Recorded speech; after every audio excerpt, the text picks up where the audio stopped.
Don't forget to subscribe. Notifications on. Like, comment, and share.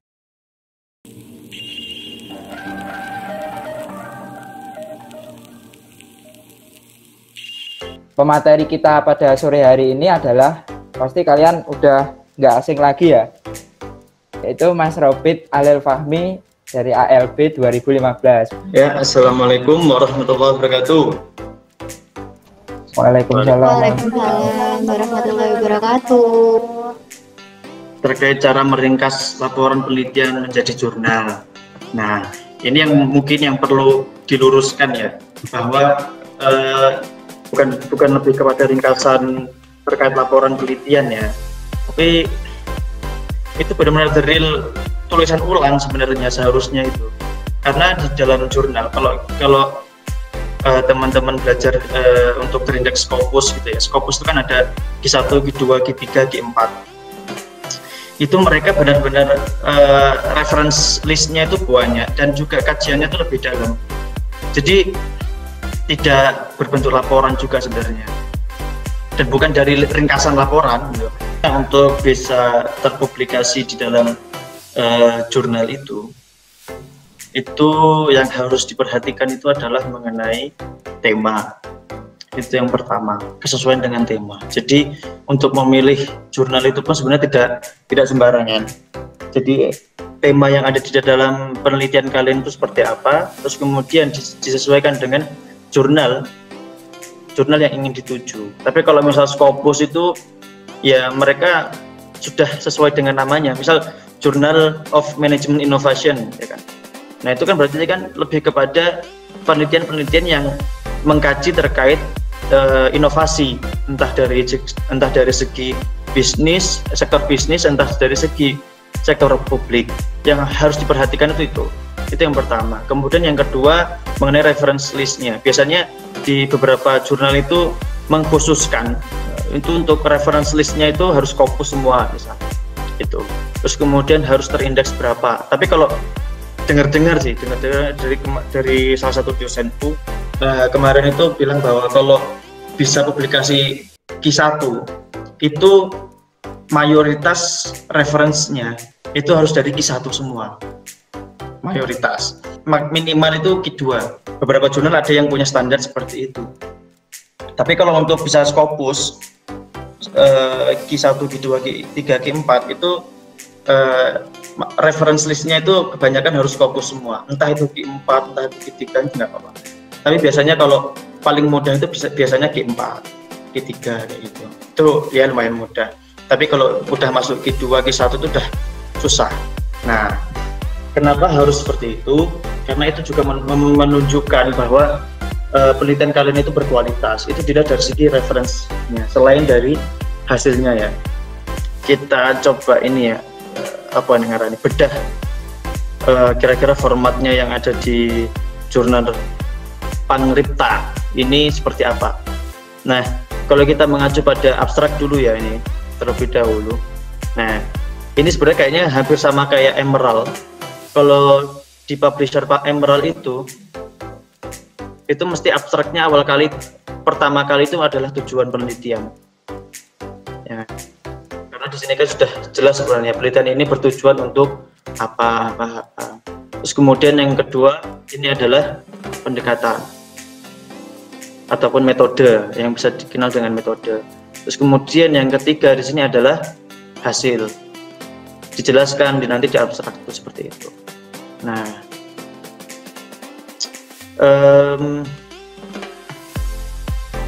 oh iya, tak kasih tahu dulu. Sebenarnya untuk abstrak ini, abstrak untuk publikasi jurnal, kalau kalian ingin terindeks Scopus, the best 50 jurnal itu 60% dari reference listnya itu adalah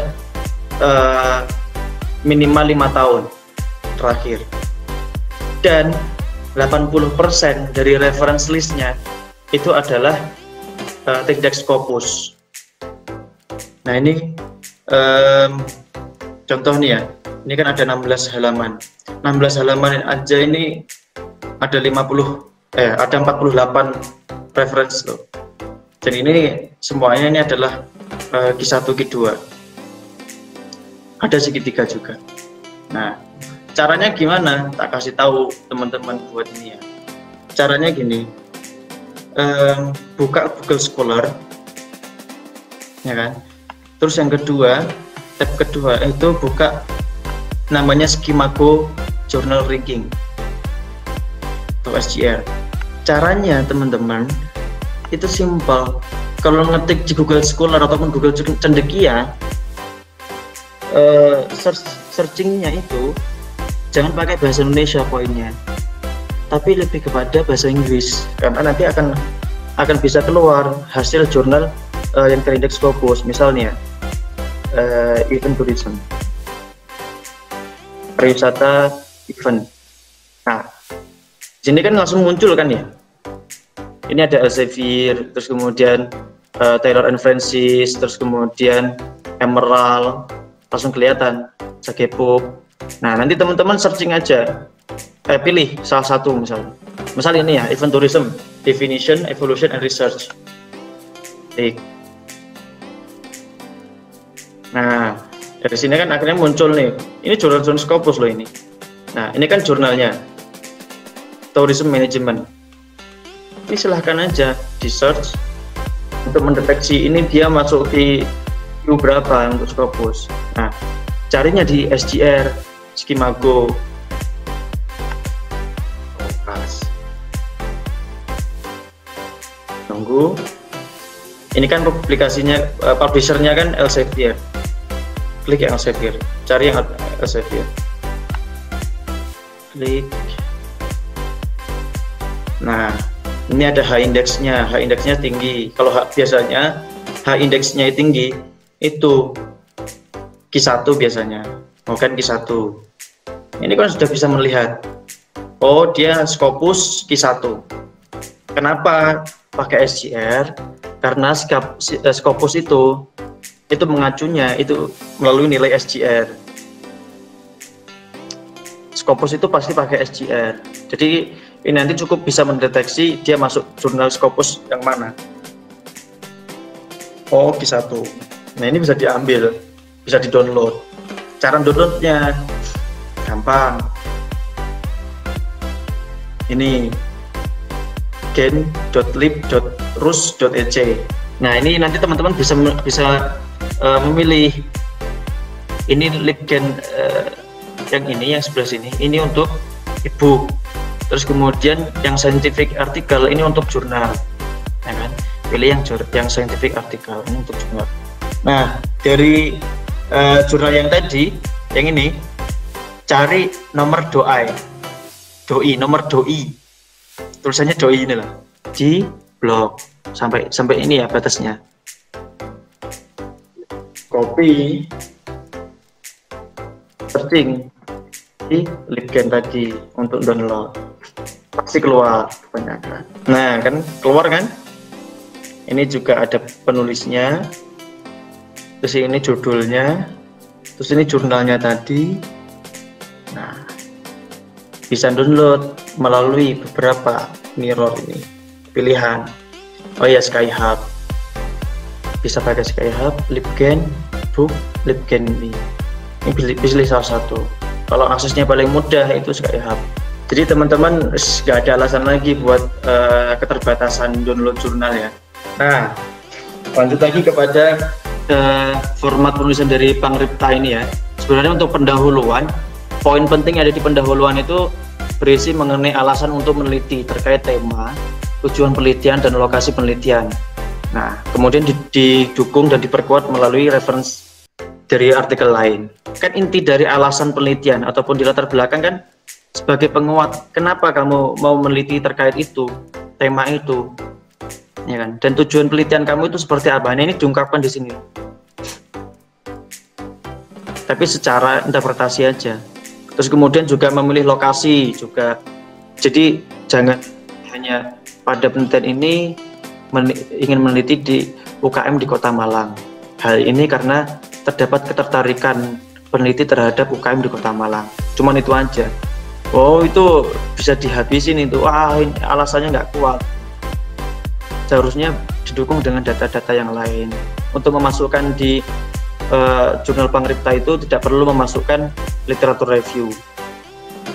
Tapi ketika nanti teman-teman ingin publikasi di luar, ya kan, itu isi dari literatur review itu adalah filosofis dari teori yang dipakai. Arah tujuannya dari teori itu sebenarnya apa? Terus kemudian intisari dari teori itu seperti apa? Itu dijelaskan. Jadi jangan menjelaskan mengenai definisi dari teori tersebut. Anehnya adalah di sini metode penelitiannya itu dijelaskan secara rigid. Padahal sebenarnya untuk jurnal-jurnal internasional itu tidak perlu dijelaskan terlalu rigid. Ya cuma hanya menjelaskan ini metode penelitian yang dipakai apa, ya kan, jenisnya seperti apa, terus kemudian jumlah sampel ataupun narasumbernya, terus kemudian menggunakan analisis data seperti apa. Ini ya, ini dia berbicara mengenai metodenya. Ini sampel sama informan. Terus kemudian dia berbicara mengenai ukurannya. Jadi dalam penelitian ini untuk mengukur open innovation itu seperti apa, dia pakai sumber yang mana, untuk pilot study dan validitasnya dia pakai apa. Ya udah selesai itu aja. Terus oh ya, dia pakai moderator ataupun kontrol variabel seperti apa. Nah ini disesuaikan dengan format jurnalnya. Terus kemudian analisis dan finding, temuan. Terus dijelaskan mengenai angka-angka kayak gini aja. Kalau pembahasan itu, analisis dan temuanmu seperti apa. Terus kemudian nanti di discussion. Kalau di discussion itu maksudnya kalau di Indonesia mungkin interpretasi lah. Jadi interpretasi itu isinya di dalam pembahasan itu mengkaitkan antara hasil penelitian yang kalian temukan dengan teori yang kalian gunakan. Itu berbicara seperti itu.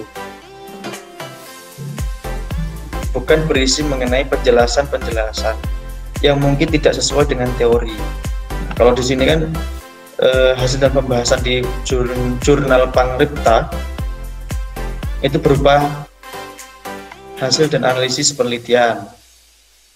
Terus kemudian yang kedua, ini tadi yang sudah saya jelaskan, interpretasi data yang dijelaskan berdasarkan hasil penelitian dan kaitannya dengan teori yang digunakan.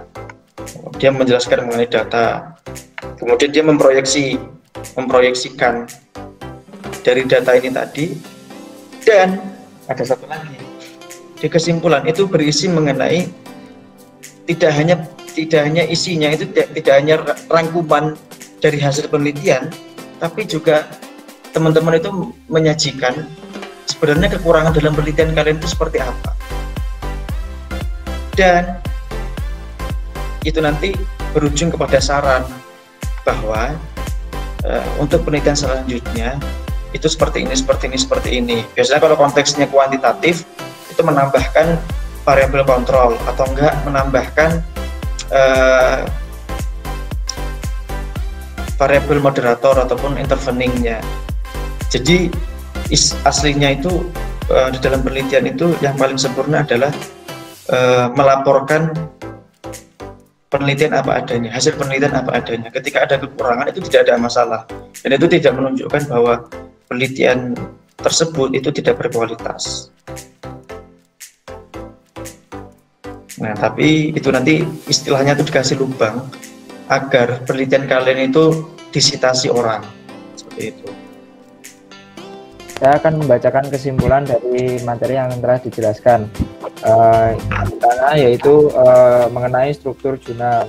Yang pertama ada abstrak, tujuan penelitian, pendekatan dan metode, lalu hasil. Lalu ada pendahuluan, dan isi pendahuluan yaitu alasan mengenai tema, tujuan, dan lokasi penelitian secara interpretasi yang didukung dengan data. Lalu ada metode penelitian, yang pertama yaitu jenis pendekatan yang dipakai, yang kedua jumlah sampel, yang ketiga analisis data. Lalu ada hasil dan pembahasan. Yang pertama ada hasil dan analisis penelitian, yang kedua pembahasan berupa analisis, dengan teori yang ada, tidak hanya secara deskriptif saja, namun perlu adanya justifikasi. Lalu yang terakhir ada kesimpulan, yang berisi tidak hanya menyimpulkan, akan tetapi diberi kekurangan apa saja, sehingga hal tersebut menuju pada saran penelitian. Lalu Mas Robit juga memberikan tips bagaimana cara mencari jurnal yang baik dan benar, yaitu dengan lewat Google Scholar, diketik menggunakan bahasa Inggris agar ketemu yang terindeks Scopus, dan cara agar mendeteksi indeks Scopus itu dari SJR.